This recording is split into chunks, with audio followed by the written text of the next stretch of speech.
Isso significa, irmãos, que onde a gente vai, onde um crente vai, tem uma casa para ficar, tem um irmão, é 100 vezes mais, né? Se nós temos uma casa em todos, nós temos 100 em casa, um pouquinho mais do que a gente imagina. Glória ao nome de Jesus. Vamos ler a palavra juntos, irmãos. Êxodo 40 e o versículo, apenas um versículo, que é o número 34. Glória a Deus. Quem achou, dá um glória a Deus. Aleluia. Então a nuvem cobriu a tenda da congregação e a glória do Senhor encheu o tabernáculo. Amém. Em nome de Jesus. Glória ao nome de Jesus. Ontem eu falei um pouquinho sobre o Êxodo, né? Sobre quando Moisés, ele é chamado por Deus, e Deus usa Moisés, usa seu irmão Arão, e eles juntos, irmãos, né? Deus derrama as pragas sobre o Egito, e nessa que Deus faz para tirar o povo do Egito, então atravessa o Mar Vermelho, Deus dá vitória para o povo.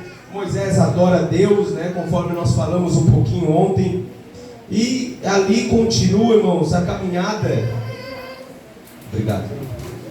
E ali continua a caminhada do povo no deserto, né? Após eles atravessar aquele mar, após Deus dar uma grande vitória para eles, eles continuam a caminhada até a terra prometida. Deus tinha prometido algo para a vida deles. E a Bíblia nos fala, irmãos, que quando já estava ao terceiro mês que o povo estava nessa caminhada, ao terceiro mês do povo, o povo se encontrava na planície, né, do Sinai. O povo estava ali próximo ao Monte Sinai. E a Bíblia então vem e nos relata que nesse momento que o povo já estava ali, Deus, irmãos, chama Moisés para um particular. Deus olha, né, e Deus queria falar um pouquinho com Moisés. Então Deus resolve chamar Moisés para uma conversa de mais pertinho, né? Algo mais próximo. E então a Bíblia nos relata bem assim, que quando era para Moisés subir o monte para conversar com Deus, para ter algo da parte de Deus, todo o povo que estava ali, todo Israel se santificou. Todos eles, os homens se separaram das suas mulheres, deixaram as mulheres com as crianças e todos se separaram, né? E ali oraram, jejuaram e buscaram a presença de Deus para que Deus aceitasse Moisés lá em cima do monte. Então, irmãos, Moisés ele vai para cima do monte lá, como todos os conhecedores da palavra sabem, Moisés fica 40 dias e 40 noites diante do Senhor. Lá Deus dá as leis para Moisés e Deus também dá uma imagem, irmãos, né? Quem sabe nós podemos imaginar que Deus coloca uma imagem na mente de Moisés e ele consegue contemplar o tabernáculo. O tabernáculo, irmãos, né, que nós estamos falando aqui, era a tenda que Deus mandou Moisés fazer. Uma tenda, né, com pátio, com tudo certinho, que nós já vamos entrar em alguns detalhes. Então Deus, irmãos, dá tudo aquilo para Moisés. E Moisés, então, irmãos, né, depois de contemplar aquele tempo, de estar diante de Deus, aquele momento, e viver aquelas maravilhas em cima do monte, Moisés então começa a descer do monte. Como sempre, irmãos, Josué estava ao pé do monte, orando, esperando o seu líder descer. E quando Moisés desce, irmãos, Moisés começa a caminhar junto com Josué, e ele começa a ir para próximo do povo. Todo o povo era para estar aguardando Moisés, porém Josué diz assim, olha Moisés, eu estou ouvindo barulho de guerra no meio do arraial. E Moisés disse, não, este barulho não é dos que estão vencendo guerra e nem dos que perderam a guerra. Esse barulho é de quem está cantando. Moisés de longe, irmão, já vê que o povo estava fazendo algo que não era aquilo que Deus queria que o povo estivesse fazendo. Então quando Moisés e os seus irmãos chegam diante do povo, o povo estava adorando um bezerro de ouro. Um bezerro, irmãos, que eles tiraram pendentes e tocaram no fogo aqueles ouro e fizeram um bezerro para adorar, porque Moisés estava demorando. Então o povo começou a murmurar, Moisés está tardando, talvez Moisés nem volte mais, então nos dê alguma coisa para adorar. Por que isso, irmãos? Porque o povo viveu mais de 400 anos no Egito, e pelo povo viver lá, irmãos, esse tempo todo, o povo já estava acostumado a ter uma adoração a deuses. Então ele pensa, Se nós estávamos adorando a Deus, Moisés ainda não apareceu, nos dá um Deus também. Mas não era isso, irmãos. Muitas vezes nós trazemos costumes de fora e achamos que podemos trazer esses costumes para dentro da igreja. Deus está dizendo: não, adoraremos apenas a um Deus, que nem Jesus falou: pela palavra, Satanás, tu sai, porque eu adoro somente ao Deus do céu. E assim, irmãos, quando Moisés então, ele olha aquela adoração do povo, ele pega aquele bezerro de ouro, ele destrói, ele faz daquele bezerro um pó, né? Ele faz um pó daquele bezerro, lança no rio, porque ele estava, irmãos, ele quebrou as tábuas. Moisés ficou naquele momento irado com a adoração daquele povo, pelo povo ter esquecido de Deus. E Moisés, naquele momento que ele faz aquilo, irmãos, ele se ira, né, por aquele fato do povo, pelo povo estar ali. Só que, irmãos, quando Moisés acaba com aquilo, a Bíblia diz que o povo não parou. Por mais que o bezerro não estava ali, a Bíblia relata bem assim, ó, lá em Êxodo capítulo 32, se os irmãos depois podem ler, a Bíblia relata bem assim, ó, e o povo continuou desenfreado. Sabe o que isso queria dizer, irmãos? E o povo continuou na sua idolatria. O povo, outras versões dizem, o povo continuou despido, né? Como com que vergonha, eles continuaram na prostituição, eles continuaram na idolatria, eles continuaram envergonhando o nome do Senhor. E Moisés, olhando aquilo, irmãos, ele não aceita. E Moisés, no meio do arraial, ele dá um grito. A Bíblia diz que ele dá um grito e diz assim: quem é do Senhor, desça até aqui. Ele dá um grito para as tribos, são 11 tribos. E podia descer, irmãos, naquele momento para lutar por Deus, a tribo, quem sabe a tribo mais velha, a tribo de Ruben, que era uma tribo potente, ou a de Judá, que era a mais numerosa, quem sabe a de Benjamim, a mais nova. Porém não, irmãos, não foi uma dessas tribos esperadas que desceram. A tribo que desceu foi a tribo de Levi. E quando a tribo de Levi desce, irmãos, que eles vão até lá, Moisés diz assim: agora vocês botem a bainha, né? Botem a espada na bainha e vocês vão lutar. E vão lutar pelo Senhor. E a Bíblia diz que todos aqueles que eram da tribo de Levi, com a espada na bainha, saíram, irmãos. E a Bíblia diz assim: e eles mataram mais ou menos uns 3.000 homens que estavam ainda praticando a idolatria. Eles mataram mais ou menos uns 3.000 homens que estavam ainda desenfreados, né? Idolatrando, esquecendo de Deus. E eu comecei a ver, irmãos, né? Que coisa. Podia ter descido algumas tribos, mas não, desceu a tribo de Levi. A única coisa que eu começo a pensar neste momento, irmãos, é igual nós, irmãos. Nós temos grandes oportunidades, e todos que nós que estamos aqui, a mesma oportunidade nós temos. E é dado um grito no meio da igreja: quem é do Senhor, que destrua a idolatria, que destrua aquilo que faz nós idolatrar, não ser Deus, irmãos. E nós começamos a adorar outras coisas, e nós mantemos. E nessa tribo de Levi, hoje Deus está nos chamando para nós destruir aquilo que está nos impedindo de nos aproximar de Deus, aquilo que quem sabe está nos afastando do Senhor. E eu comecei a pensar, irmãos, que quando aqueles levitas desceram, e aqueles levitas eles foram para aquela guerra, eles não mataram pessoas que eles não conheciam.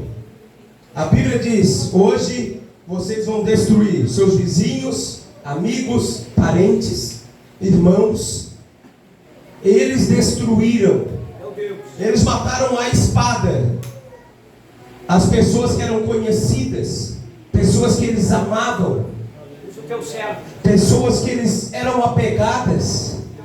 E eles destruíram aqueles homens porque eles estavam abandonando a Deus.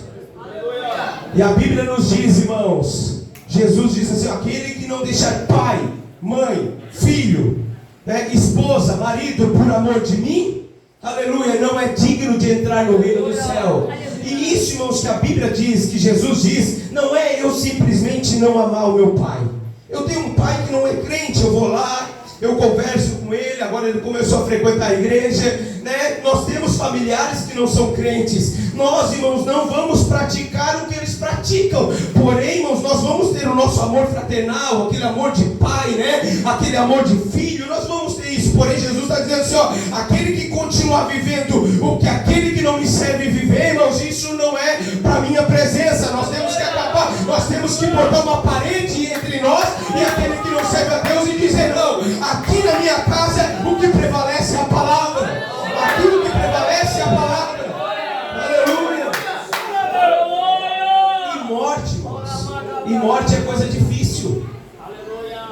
nós passar, irmãos, e isso que aconteceu, irmãos, né? Nós vamos falar espiritualmente, é algo difícil. Né? Imagina, eles mataram seus parentes. E muitas vezes nós não queremos deixar um amigo. Eu me lembro, irmãos, quando eu aceitei Jesus, eu passei por algumas dificuldades. Eu tinha uma certa dificuldade em falar para meus amigos que eram do mundo, em dizer que agora eu tinha mudado a minha vida. Então eles me ligavam e diziam: Alex, vai ter um campeonato, vamos jogar comigo. E eu dizia: não, eu não posso. Eu não, bem no comecinho da caminhada, eu nem tinha me batizado ainda, eu acho. E eu já estava indo na igreja há mais de um ano, e eu dizia: não, eu tinha vergonha, quem sabe, de falar aquilo. Mas chegou um certo momento, irmãos, que eu olhei para a minha vida e eu pensei: eu tenho que tomar uma posição, é eu e Deus, é eu e tu, Senhor. E um deles depois me ligou e disse: Alex, vamos fazer alguma coisa, vamos jogar um futebol. Eu disse: não, eu não faço mais isso, porque agora eu estou na igreja, eu sirvo a Jesus, eu estou vivendo uma vida diferente, eu não quero mais essa vida que eu vivia. E é isso, irmãos, que nós temos que fazer. Muitas vezes vai doer em nós, mas nós temos que deixar algumas redes sociais de lado. Muitas vezes o nosso celular tem que ficar lá no cantinho para nós poder olhar para a palavra. Muitas vezes nós vamos ter que deixar, irmãos, quem sabe, um irmão que não serve a Cristo de sangue, né, para um lado, irmão, dizer: não, hoje eu não posso ficar aqui, é teu aniversário, meu irmão, mas infelizmente eu tenho culto, eu tenho que adorar a Deus, eu tenho que estar na igreja, eu tenho que buscar a presença de Deus. Muitas vezes nós vai doer, irmãos, é morte, aleluia. Nós estamos aqui porque morremos para o mundo, para viver para Ele, aleluia. Glória ao nome de Jesus. Glória a Deus. Depois que os levitas tomaram essa posição, Deus olhou para eles e disse: Moisés, avisa eles que a recompensa deles agora vai ser a minha presença, aleluia. Quem sabe eles pensam: mas nós não vamos ter mais nada. Não, Deus estava dizendo assim, ó: a recompensa de nós deixarmos essas coisas para trás é a minha presença. Vocês vão chegar mais perto da minha presença, vocês vão entrar onde o homem não entra, vocês vão entrar onde a minha presença se manifesta. Existe uma recompensa quando nós deixamos as coisas do mundo e servimos a Cristo e entramos nessa dimensão. Existe uma recompensa para a tua vida, irmão, e essa recompensa vai se manifestar aqui nessa noite. A presença de Deus vai vir, barreiras vão cair por terra, em nome de Jesus, em nome de Jesus. E eu comecei a ficar meio inquietado com os levitas, e comecei a tentar estudar um pouquinho mais sobre eles. Fui para alguns livros de estudo e fui atrás, irmão, como é que era a vida deles. E o levita, irmãos, ele tinha esse privilégio, então.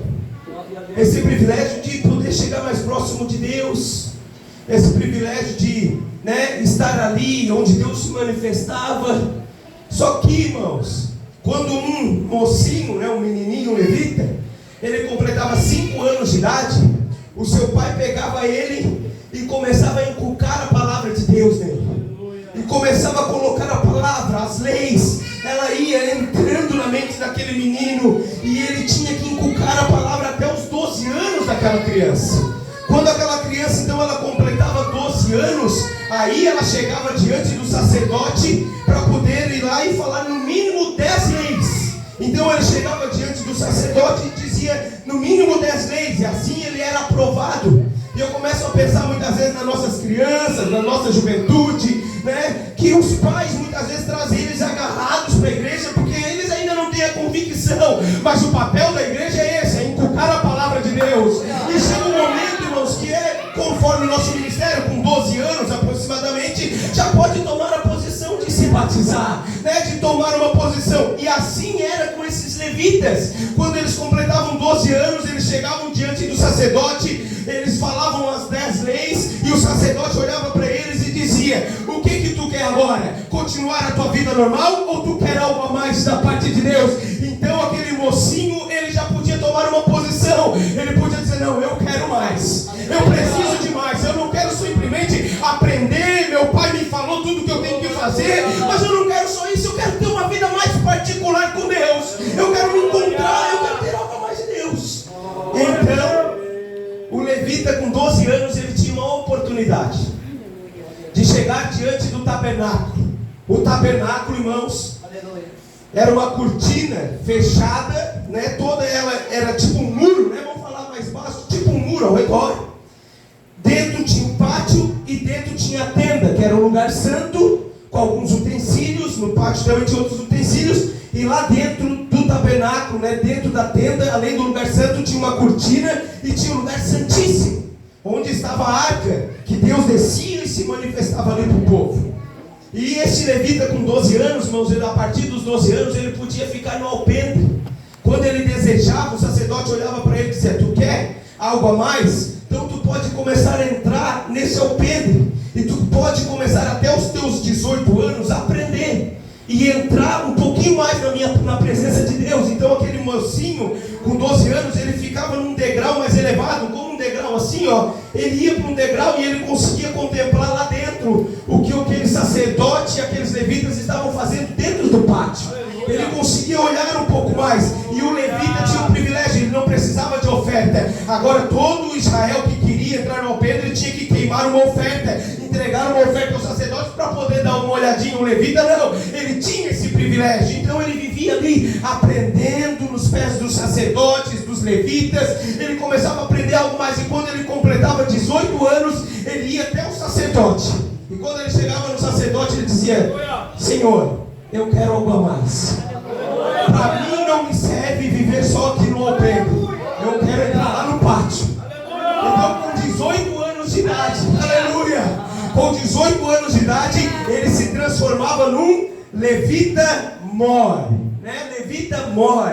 E ele então, irmão, saía do alpendre e ele podia entrar dentro do pátio. Ele podia entrar onde homem normal não entrava, onde outros também não conseguiam entrar. E ele se transformava no quê? Num cantor, num tangedor e num escriba. Ele era um levita mor, com 18 anos de idade. Ele se transformava num cantor. Isso que os irmãos fazem, né? Estavam cantando, outros tangedor, que é tocando seus instrumentos. E outro era um escriba, aquele que anotava os testemunhos. Sabe aquelas atas que a gente faz? Ele ficava ali anotando, né?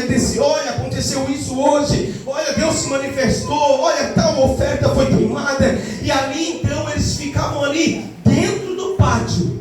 Porém, somente adorando a Deus, somente levantando a mão, dizendo que Deus era santo. Mas eles não tinham algo maior da parte de Deus. E ali eles viviam naquilo. Então eles chegavam assim: olha, eu preciso de mais. Aleluia. Eu preciso de mais. Não é nós, irmãos, sempre querendo mais de Deus. Quem quer mais de Deus aqui nessa noite? Aleluia. E ele chegava então diante do sacerdote e dizia: sacerdote, olha, eu gosto de cantar, eu gosto de tocar, eu quero continuar fazendo isso, mas eu quero mais. O sacerdote olhava para ele e dizia: então, tu tem que completar a maioridade, que são 30 anos. Quando tu completar a maioridade, isso vai ser mais 12 anos de estudo. Tu vai mergulhar na palavra, tu vai ficar aqui dentro, tu vai ver o que os sacerdotes estão fazendo, tu vai prestar bem atenção, tu vai te aprofundar. E quando tu completar 30 anos, né, aprendendo, vendo tudo que realmente tu quer, tu vem falar comigo. Então, irmãos, passava esse tempo, ele ali completando então 30 anos, a maioridade, para saber, irmãos, por que Jesus então ele cumpre a regra. Jesus ele cumpre a lei, com 30 anos ele se apresenta, ele é batizado para cumprir o seu ministério. E ali então o levita chegava diante do sacerdote e dizia: sacerdote, estou com 30 anos, fiz tudo o que tinha que fazer, eu quero mais agora. E ele ganhava um presente. O sacerdote chegava e dizia: aqui está a tua capa sacerdotal. E a Bíblia também diz que aquele levita, quando ele ia virar um sacerdote, ele ganhava a capa e ganhava uma coisinha chamada espivitadeira. A Bíblia relata sobre a espivitadeira. A espivitadeira, irmãos, né, ela é tipo uma tesourinha com uma agulha. Para os irmãos, né, entender melhor, irmãos, sabe aquela agulhinha que a gente usava para desentupir fogão? É tipo uma coisinha daquela, uma espivitadeira. Aquele sacerdote, então, ele ganhava aquilo e o ombro dele pesava um pouquinho mais. Ele começava a entrar mais profundo na presença de Deus. Ele começava a mergulhar mais um pouquinho. A Bíblia então diz então, que o sacerdote ele começava a entrar onde? Dentro do lugar santo. Ele parava, irmãos, de ficar ali cantando, adorando a Deus, onde o sacerdote queimava a oferta, lavava a mão e entrava. Ele não conseguia contemplar o que estava acontecendo lá dentro. É igual, irmãos, alguém ao redor da igreja ouve um barulho, ouve um glória e pensa: o que será que está acontecendo lá dentro? Eu quero entrar. Então ele ganhava a roupa de sacerdote, ele ganhava a espivitadeira. E quando ele entrava dentro do lugar santo, a primeira coisa que ele tinha que cuidar, irmãos, era do que estava à esquerda? O candelabro. O candelabro eram 7 lâmpadas, né, em hastes de ouro. Na frente, o altar do incenso. À direita, a mesa dos pães. E ele tinha que cuidar de tudo aquilo. Só que o sacerdote, irmãos, ele era um homem guerreiro. Ele era um homem, irmãos, que era 5 horas da manhã, ele já estava na ativa. E no deserto, irmãos, o frio da noite congelava, irmãos. A Bíblia também menciona sobre o que estava dentro do candelabro, que era o quê? Um azeite batido. Ele era como se fosse uma espuma, né? Batia o azeite puro e ele criava aquela espuma. E aquela espuma então subia pelo candelabro e pegava fogo na lâmpada, né? A lâmpada ficava acesa. E aquele sacerdote, às 5 horas da manhã, ele olhava e pensava: a mesa dos pães tem que arrumar, o altar do incenso eu tenho que acender de novo. Porém a lâmpada está se apagando, e a lâmpada de Israel não pode se apagar. Quando Deus, irmãos, para os irmãos entenderem, quando Deus chamou Samuel, Deus disse: chamei Samuel porque a lâmpada estava quase se apagando, mas Samuel entrou para que a lâmpada não se apagasse. Quando Davi estava na guerra, irmão, Davi estava na guerra, veio um gigante chamado Esbibinob, e quando ele foi matar Davi, irmãos, veio um valente, matou o gigante Davi. Tu não vai mais para a guerra com nós. Sabe por quê, Davi? Porque a lâmpada de Israel não pode se apagar, Davi. Sabe o que esse sacerdote estava dizendo, irmão? Ele estava indo lá dizendo: não pode se apagar a lâmpada. Então ele cravava aquela espivitadeira, irmão, até o azeite fluir de novo. A lâmpada do meio não apagava, e apagando e acendendo uma, acendendo outra, acendendo outra, acendendo outra, até todas as lâmpadas estarem acesas. Pega o teu irmão aí do lado dessa, acende a lâmpada hoje, meu irmão. Acende, acende, acende a lâmpada nessa noite. Aleluia, faça um propósito com Deus e o Senhor. Na minha vida, a lâmpada não se apaga mais.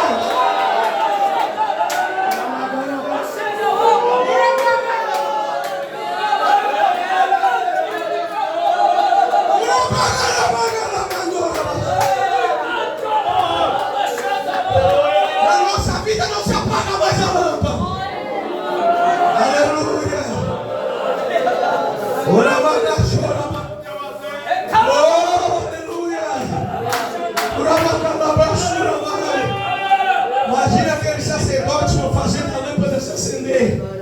E quando ele estava ali trabalhando, ele olhava que uma vez no ano, passava um chamado sumo sacerdote. E a sua roupa era diferente. Quando ele caminhava, fazia um barulho. Um monte de campainhas ao redor da sua roupa. Ela ia fazendo barulhinho. E aquele sumo sacerdote entrava uma vez no ano no lugar santo. E aquele sacerdote olhando aquilo dizia: é bom isso que eu faço. Eu estou cuidando das coisas de Deus, mas eu preciso entrar lá. Eu preciso mergulhar na profunda. Não é, não. Às vezes a gente pensa: não, água no tornozelo está bom, água no joelho está bom. Não, nós temos que gritar para Deus: Deus, eu vou mais 1000 côvados na tua presença. Oh, aleluia.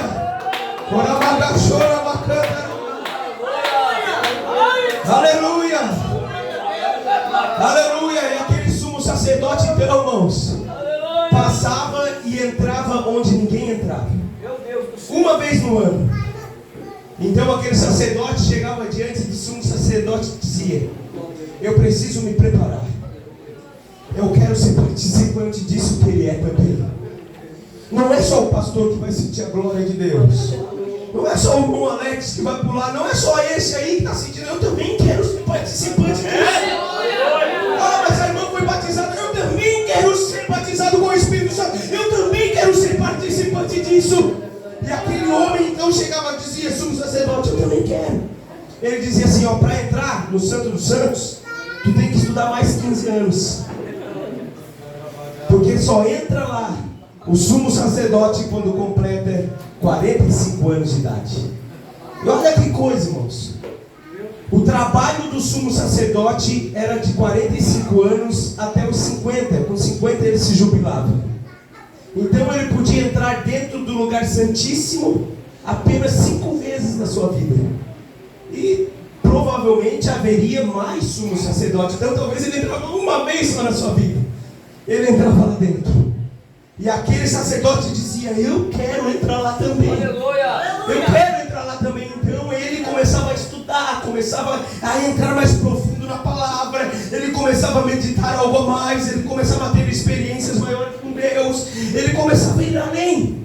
E quando ele completava 40 anos de idade, ele fazia um estágio. Ele fazia um estágio de 5 anos. 40 anos de idade, ele ia para o lado do sumo sacerdote e começava a andar do lado daquele homem de Deus. Às vezes a gente quer ser alguma coisa na presença de Deus, mas nunca acompanha o líder. O líder diz: vamos orar. Eu vou orar outro dia, pastor. O líder fala uma coisa, nunca acompanha o líder em nada. O líder diz: propósito de jejum. Não vai dar. Porém, o sacerdote que queria entrar mais profundo na presença de Deus, ele seguia o sumo sacerdote. Para os irmãos saberem, irmãos, bem provável, né? O certo é que aqueles sacerdotes e sumos sacerdotes, quando foram prender Jesus, os irmãos lembram que eles foram tudo para pegar Jesus. Jesus disse: olha, chegou a hora. E eles foram tudo. Pedro, então, ele puxa da bainha a sua espada, e o que ele faz? Ele corta a orelha de um servo chamado Malco. Certo é, irmãos, que para fazer um papel daquele, de prender Jesus, de açoitar Jesus, tinha que ser alguém de confiança. E esse alguém de confiança era um sacerdote que estava estudando ao lado do sumo sacerdote. Então quando Pedro, irmãos, ele passa a espada na orelha daquele homem, aquele homem olha para a sua orelha no chão e pensa: foi o meu sonho, foi tudo que eu queria. Eu estava estudando para isso, eu estava entrando mais na presença de Deus, porque eu queria algo a mais. E Jesus, irmãos, ele pega aquela orelha, irmãos, e coloca de novo no lugar. Sabe o que a Bíblia nos ensina através disso? Sabe o que Deus nos ensina através disso? Lá em Levítico, capítulo 8, versículo 23, Moisés mata um cordeiro. Ele pega o sangue do animal e ele vai na orelha direita de Arão, e ele unge Arão como sumo sacerdote. Aquele homem não poderia ser mais ungido ao sumo sacerdote. Tudo tinha se esvaído, tudo que ele tinha estudado, 40 anos de estudo estava se acabando, 40 anos mergulhando na presença de Deus tinha caído por terra. Jesus pega aquela orelha e coloca no lugar e diz: por causa de mim, Pedro, por causa da minha presença, por causa de Jesus, ninguém tem desculpa para sair da igreja. Por causa de mim, Pedro, ninguém vai abandonar os meus caminhos.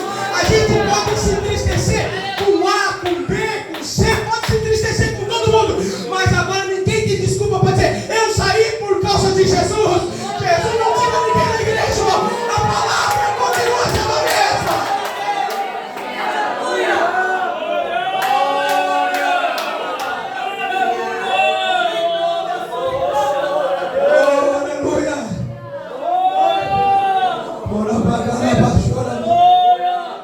E aquele sumo sacerdote, então, irmãos, quando chegava aquela uma vez no ano, aquele homem, ele entrava no pátio, ele se lavava na pia, sacrificava a Deus, pedia perdão dos seus pecados, perdão do pecado do povo, entrava dentro do lugar santo, trocava novamente as suas vestes, se purificava de novo, e com o sangue de um animal puro, ele entrava dentro do lugar santíssimo.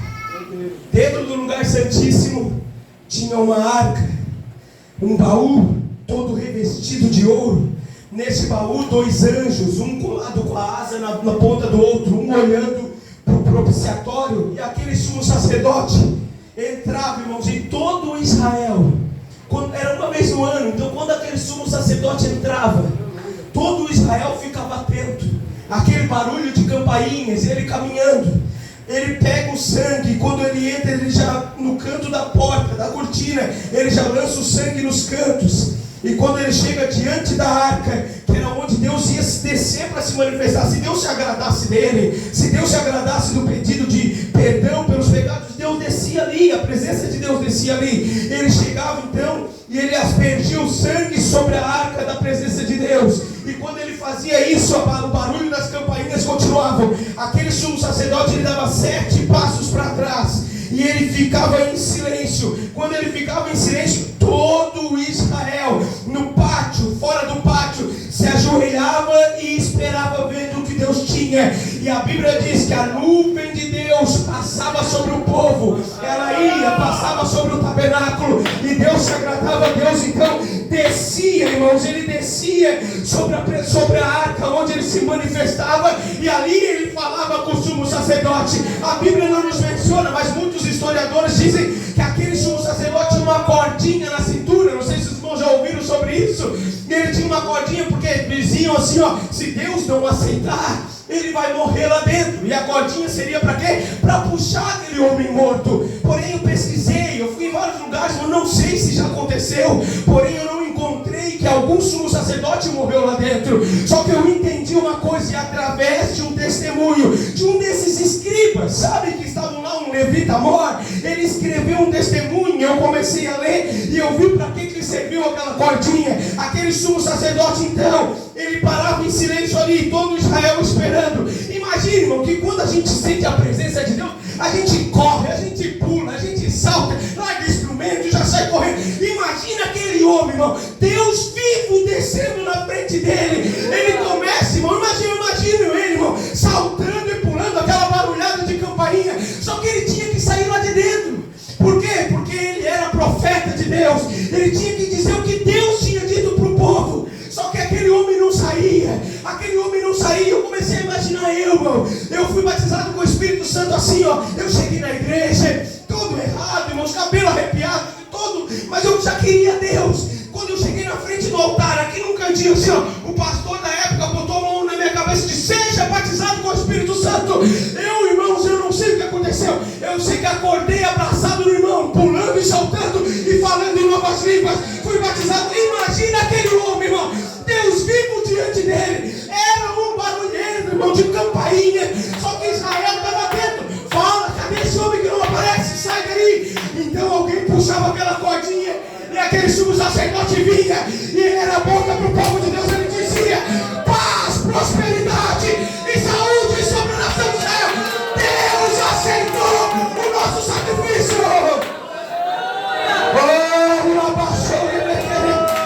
Uma vez no ano chegava alguém lá, e a Bíblia agora diz para nós, irmão, que Jesus na cruz, com o braço estendido, ele dá um lado e diz: